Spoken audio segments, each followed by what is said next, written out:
हाँ,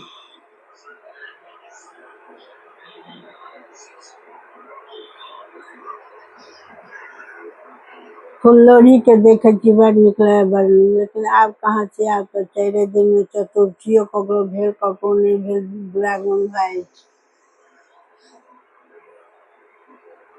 अब फुललोढ़ी आब माय ज्यादातर माय नहिये बजबै छै, गोटाए माय बजेलक, आ नहीं बजेतै तो बेटी केना चलि जेतै, तो आब से भऽ गेलै।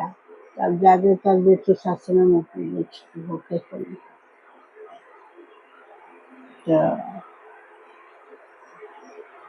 आ नैहरा में ई पाबनि नीक लगै छै।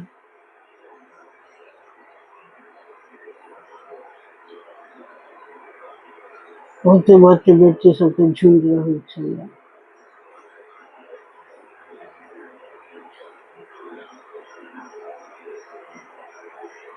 जय मिथिला जय मिथिला।